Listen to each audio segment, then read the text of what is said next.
So guys, welcome back to Blue Lock Explanation Part 3.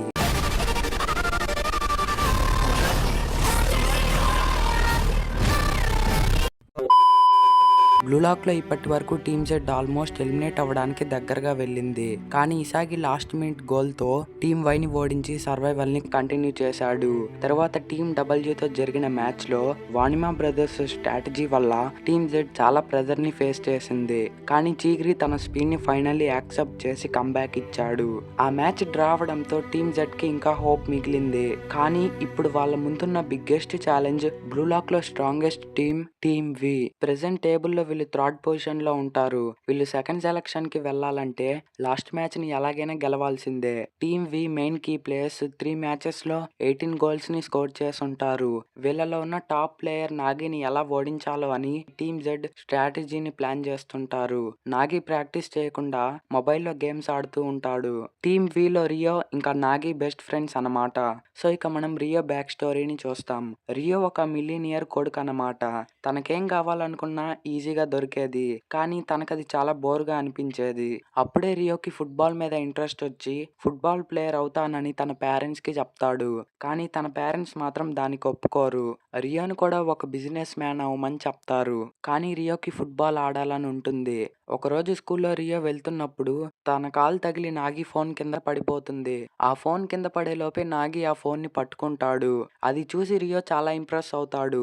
Nagi దగ్గర ఎంత మంచి స్కిల్స్ ఉన్నా స్పోర్ట్స్ మాత్రం ఆడడు. అయినా రియో నాగిని ఒప్పిస్తాడు. వీళ్ళిద్దరూ 6 months కిందే ఫుట్బాల్ ఆడడం స్టార్ట్ చేస్తారు. ప్రెజెంట్ లో కోన్ టాప్ స్కోరర్ కాబట్టి నెక్స్ట్ మ్యాచ్ ఆడనని చెప్తాడు. కానీ కునిగామి తనని ఛాలెంజ్ చేసి నెక్స్ట్ మ్యాచ్ లో హ్యాట్రిక్ కొడితే తన దగ్గర మొత్తం 4 goals అయ్యి తాను సెకండ్ సెలక్షన్ కి వెళ్తాడని చెప్తాడు. హ్యాట్రిక్ ఉండడం వల్ల ప్రెజెంట్ ర్యాంకింగ్ లో కోన్ టాప్ పొజిషన్ లో ఉంటాడు. కోన్ బిహేవియర్ తనకి నచ్చలేదని ఈగో చెప్తాడు. ఈగో వాళ్ళందరితో స్కోర్ చేయడానికి ఫార్ములాని యూస్ చేసి ఓన్ గోల్ ని క్రియేట్ చేయండి అని చెప్తాడు. తర్వాత ఇసాగి బారు దగ్గర టిప్స్ కోసం వెళ్తాడు. వేరే వాళ్ళ ఫార్ములాస్ అంటే స్కిల్స్ ని ఇసాగి కాపీ చేయలేడు. అందుకే తన ఫార్ములా ఏంటో అని ఇసాగి వెతుకుతుంటాడు. ఇక తర్వాత ఫైనల్ మ్యాచ్ స్టార్ట్ అవుతుంది. వీళ్ళు కోన్ని ఆడొద్దని చెప్పి సైడ్ లో నిల్చోమని చెప్తారు. ఇక ఫస్ట్ నాగి స్కోర్ చేస్తాడు. నాగి స్కిల్స్ ని చూసి వీళ్ళందరూ షాక్ అవుతారు.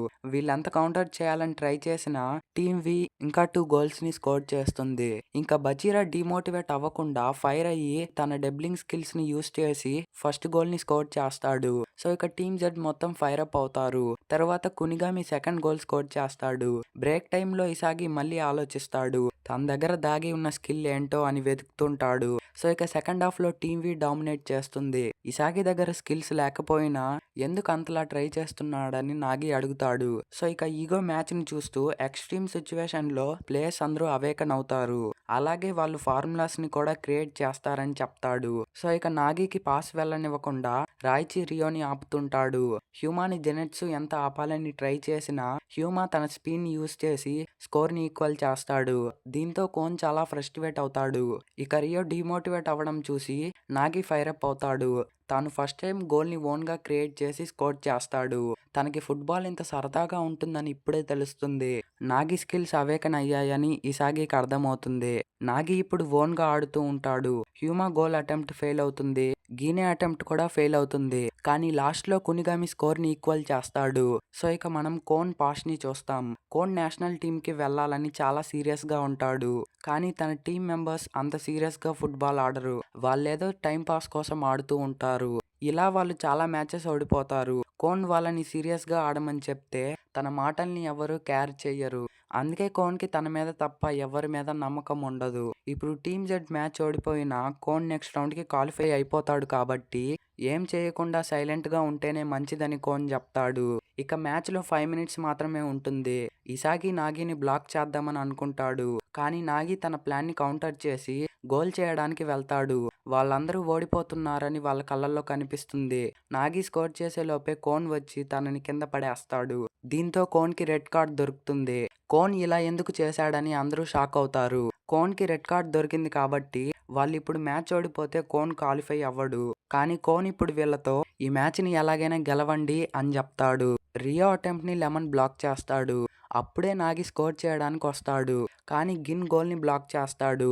బాల్ ఇసాగి దగ్గరకు వస్తుంది. వీళ్ళ 4 members కలిసి అందరినీ కౌంటర్ చేస్తూ నెట్ వైపు పరిగెడుతుంటారు. బచీరా ఇసాగికి పాస్ ఇస్తాడు. ఇసాగి స్కోర్ చేసే లోపే నాగి తన వెనకొచ్చేస్తాడు. ఇసాగి తన ప్లాన్ ఫెయిల్ అయిపోతుందని చాలా భయపడతాడు.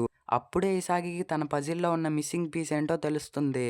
తన స్పాచువల్ అవేర్నెస్ పొజిషన్ డైరెక్ట్ షూట్ని యూస్ చేస్తే తాను గోల్ స్కోర్ చేయగలడు.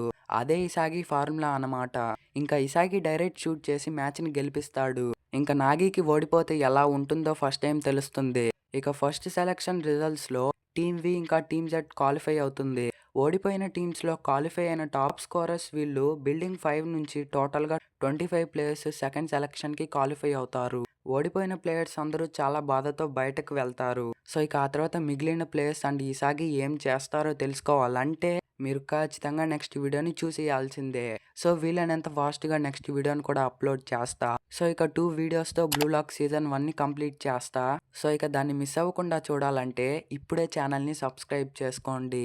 అండ్ వీడియోని ఇక్కడ దాకా చూసారంటే మీకు వీడియో నచ్చే ఉంటుంది. So please like it. Until then.